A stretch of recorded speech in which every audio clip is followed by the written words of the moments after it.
इसके बाद बेटा मेरे बच्चे मेरी जान, मैंने आपको आज क्या क्या समझाया, मेरी बात को ध्यान से समझेंगे।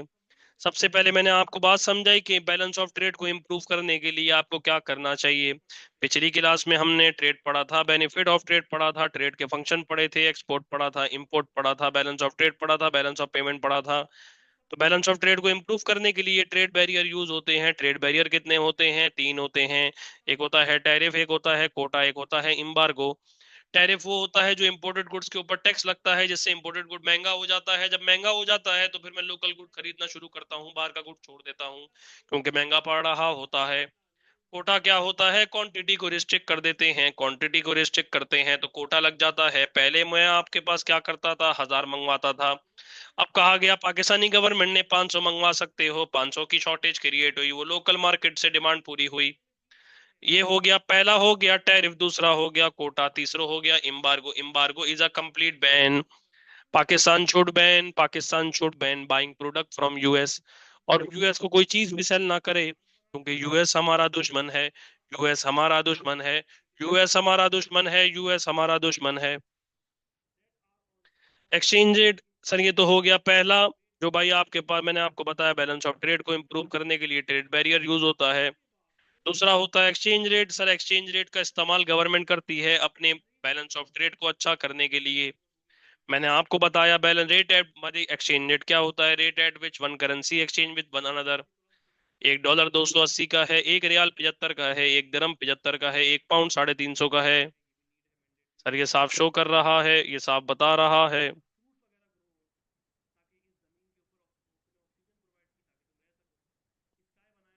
ये साफ बता रहा है, ये साफ समझा रहा है।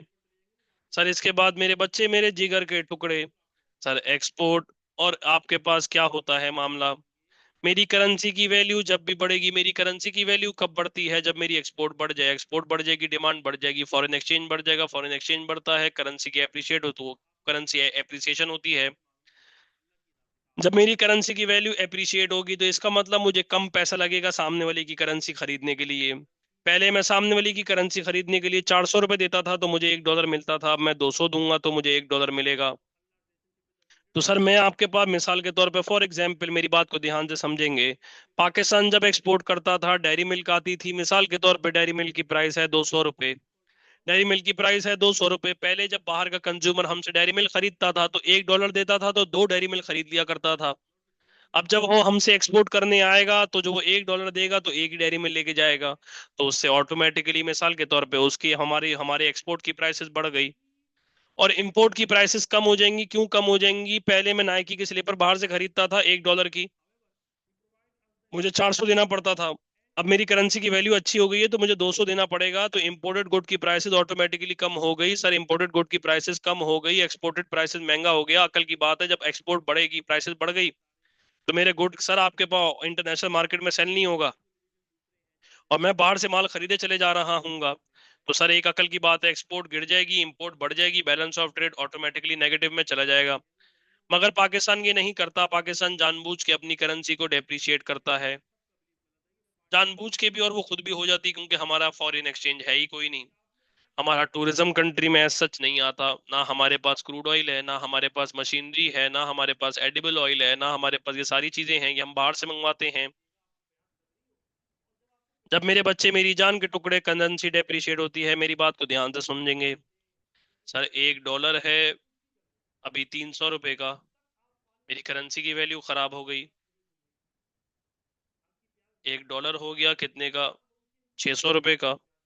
मेरी करेंसी की वैल्यू बर्बाद हो गई, नीस्तो नाबूद हो गई, करेंसी डेप्रिशिएट हो गई। पहले जब वो मुझसे सामान खरीदता था तो वो 300 रुपए का खरीद पाता था। फॉर एग्जाम्पल मैं आपको बात समझाता हूँ सर, क्या होगा। मिसाल के तौर पे फॉर एग्जाम्पल वो मुझसे खरीदता था, अल्लाह भला करे, फॉर एग्जाम्पल ट्राउजर। जब वो मुझे, सर एक ट्राउजर है 300 रुपए का, एक ट्राउजर है 300 रुपए का। वो पहले मुझसे 1 डॉलर दे के 300 रुपए में एक ट्राउजर खरीद लिया करता था। अब आप मुझे बताएं, जब मैं एक्सपोर्ट कर रहा हूँ, मेरा डॉलर जो है वो आपके पास जो है 600 रुपए का हो गया है। तो सर मुझे एक बात का जवाब दे दें, अब वो 1 डॉलर देके कितने ट्राउजर खरीद पाएगा? 2 ट्राउजर खरीद पाएगा। अकल की बात है, जब करेंसी डेप्रिशिएट होती है तो सर मेरी एक्सपोर्ट प्राइसेस गिर जाती हैं। इसका ये मतलब है एक्सपोर्ट प्राइसेस गिर जाएंगी तो एक्सपोर्ट के बढ़ने के चांसेस बढ़ जाएंगे, एक्सपोर्ट मतलब ज्यादा हो जाएगी क्योंकि लोकल मार्केट में मेरा गुड सस्ता बिक रहा होगा। अब मैं आपको बात समझाता हूँ। सर मिसाल के तौर पे फॉर एग्जांपल सर 600 रुपये का डॉलर हो गया है। मैंने अभी आईफोन बाहर से मंगवाया है तो मैंने इंपोर्ट किया है। जब मैंने इंपोर्ट किया है सर, घड़ी बाहर से मंगवाई, हर चीज बाहर से आती है मोस्टली यहाँ से। एप्पल की चीजें यहाँ यहाँ पे नहीं मिलती। अब जब आपने इंपोर्ट किया बेटा, मेरे बच्चे मेरी जान, मिसाल के तौर पे $1200 का मोबाइल था। मैंने एक एग्जाम्पल दी हुई है, 300 लिखा हुआ है, $1200 में मैंने मल्टीप्लाई किया 300 से, आंसर आएगा 3,60,000 रुपये। यस और नो? यस। अब मिसाल के तौर पे फॉर एग्जाम्पल डॉलर 1200 का ही है, मगर मेरी करेंसी की वैल्यू, मेरी करेंसी की औकात का सत्यानाश हो गया है। अब मुझे देना पड़ेगा 600 रुपये। तो सर मुझे अब उसी प्राइस के लिए, उसी आईफोन के लिए पे करना पड़ेगा 7,20,000 रुपये। कितना पे करना पड़ेगा? 7,20,000 रुपये। सर एक बात का जवाब दे दें, जब जब मेरी करेंसी डेप्रिशिएट होगी, जब जब मेरी करेंसी की वैल्यू गिरेगी, तो इम्पोर्टेड गुड सस्ता हो जाएगा महंगा हो जाएगा? जल्दी फटाफट बताएं। इम्पोर्टेड गुड की प्राइसेस बढ़ जाएंगी गिर जाएंगी?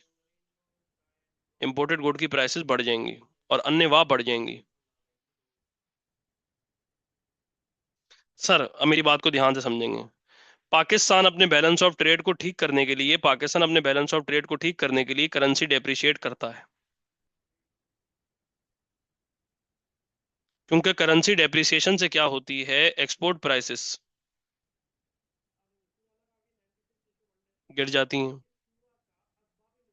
और इंपोर्ट प्राइसेस बढ़ जाती हैं। इसकी बेस्ट एग्जांपल है, आपने एक गाड़ी देखी होगी प्रियस, सही? क्योंकि हमारा एक्सचेंज रेट इतना सत्यानाश हो गया है और हमने उस पर टैरिफ भी डाला हुआ है, मतलब ट्रेड बैरियर को भी यूज किया हुआ है।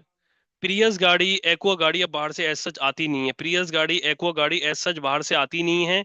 प्रियस गाड़ी, एक्वा गाड़ी एज सच बाहर से आती नहीं है, और वो प्रियस गाड़ी, एक्वा गाड़ी एज सच बाहर से आ ही नहीं रही। अब क्यों नहीं आ रही? क्योंकि वो महंगी इतनी ज्यादा पड़ती है जिसकी इंतहा कोई नहीं। तो लोग कहते हैं कि भाई हम यहाँ से कोई ना कोई चीज खरीद लेंगे, यहाँ ही लोकल मार्केट से अल्लाह भला करे स्पोर्टेज खरीद लेंगे, ओशान X7 खरीद लेंगे। जिन पैसों में एक्वा आ रही है, जिन पैसों में अल्लाह भला करे हम लेने जाएंगे, फिर वो लेने जाएंगे, एक्वा लेने जाएंगे, उस पैसों में तो सुनाटा आ जाएगी। क्या जरूरत है भाई बाहर से बाल खरीदने की? छोड़ो भाई, लोकल मार्केट से खरीदो। समझ आई बात नहीं आई? इसके बाद बेटा मेरे बच्चे मेरी जान, मैंने आपको बात समझा दी, करेंसी डेप्रिसिएशन का कॉन्सेप्ट कर दिया। पाकिस्तान मोस्टली ये करता है ताकि हम बाहर से मंगवा ना सकें और हमारी एक्सपोर्ट प्राइसेस गिर जाएं, इंपोर्ट प्राइसेस बढ़ जाएं। ये तो हो गया बेटा मेरे बच्चे मेरी जान एक्सचेंज रेट। मैंने आपको ट्रेड बैरियर समझा दिया, एक्सचेंज रेट समझा दिया। अब मैं आपको लास्ट बात पढ़ा रहा हूँ, ट्रेडिंग ब्लॉक्स, उसके बाद मैं आपको वेज पढ़ा रहा हूँ।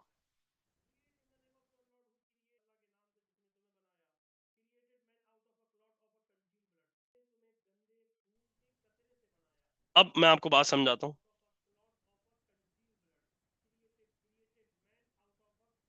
ट्रेडिंग ब्लॉक्स क्या होते हैं?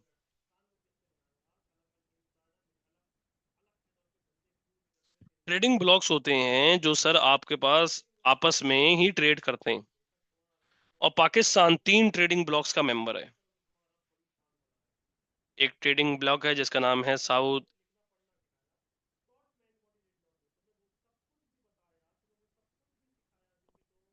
सार्क। सर सार्क में आप बताएंगे south Asian association for regional corporation, Pakistan इसका मेंबर है। दूसरा बेटा मेरे बच्चे एक और ऑर्गेनाइजेशन है जिसका नाम है इको, पाकिस्तान इसका भी मेंबर है। एक और है एशियान, पाकिस्तान इनका भी मेंबर है। इन ट्रेडिंग ब्लॉक से ट्रेड अच्छा हो जाता है। जो इनमें कंट्रीज हैं और दूसरी, उनके साथ रिलेशनशिप स्ट्रांग हो जाता है। सर हमारा गुड सेल हो जाता है। जब गुड सेल हो जाता है तो सरप्लस में नहीं बचता। वरना आप बताएं, माल अगर बच भी जाए ना, तो अभी पूरे दुनिया का बेड़ा गर्क क्यों हुआ हुआ है?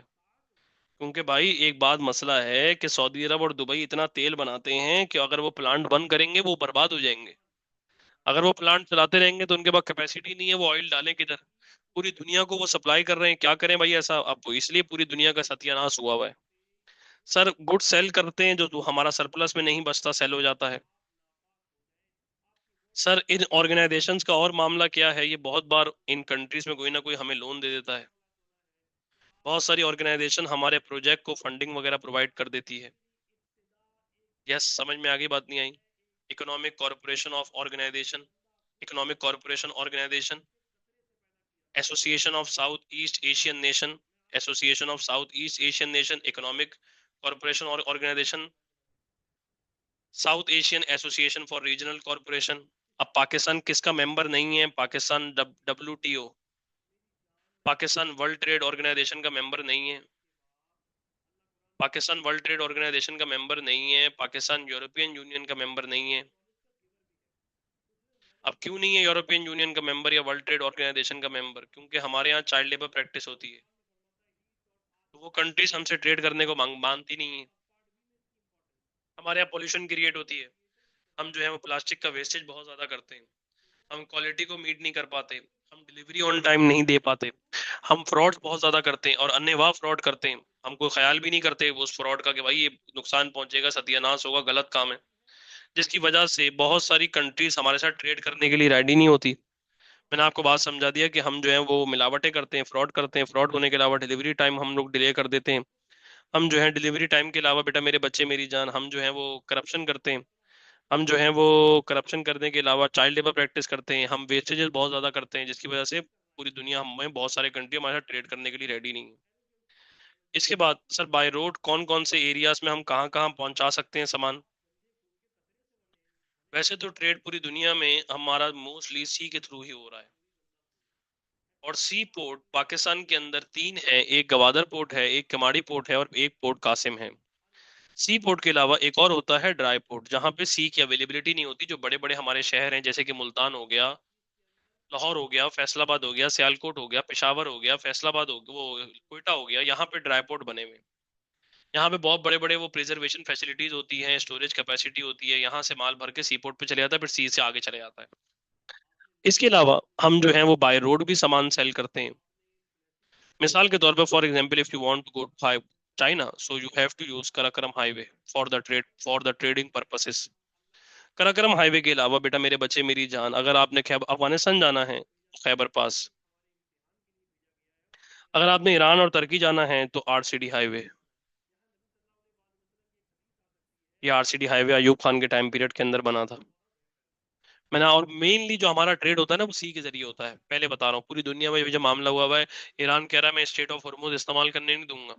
तो भाई स्टेट ऑफ हॉर्मुज से पूरी दुनिया का तेल आता है, तभी वो कहता है मैं इस्तेमाल नहीं करने दूंगा, तभी पूरी दुनिया में शॉर्टेज के चांसेस बहुत ज्यादा है। और ईरान कहता है जिधर यहाँ पे कोई मामला होगा बम से उड़ा दूंगा, पहले बता रहा हूँ, इस्तेमाल करने नहीं दूंगा, पहले बता रहा हूँ, क्योंकि ये मेरे घर के बाहर का इलाका है, ऐसी की तैसी होगी, जो उखाड़ना है उखाड़ लो जाके। इसके बाद अगली बात, बेटा मेरे बच्चे मेरी जान, पाकिस्तान के अंदर EPZ बनाए जाए। What is EPZ? Export processing zone. मैं ये पहले भी पढ़ा चुका हूँ, इस चैप्टर का भी पार्ट है, तो बता रहा हूँ। आप एक्सपोर्ट प्रोसेसिंग जोन बनाएंगे तो आपकी एक्सपोर्ट ऑटोमेटिकली बढ़ जाएगी, गुड्स वहां मैन्युफैक्चर ज्यादा होंगे, क्वालिटी वहां पे अच्छी होगी, आप डिलीवरी टाइम भी प्रॉपर तरीके से कर पाएंगे, गवर्नमेंट वहां सब्सिडीज प्रोवाइड करती है, फंड्स वगैरह प्रोवाइड करती है। पाकिस्तान के अंदर एक एक्सपोर्ट प्रोसेसिंग जोन है जिसका नाम है कुरंगी एक्सपोर्ट प्रोसेसिंग जोन।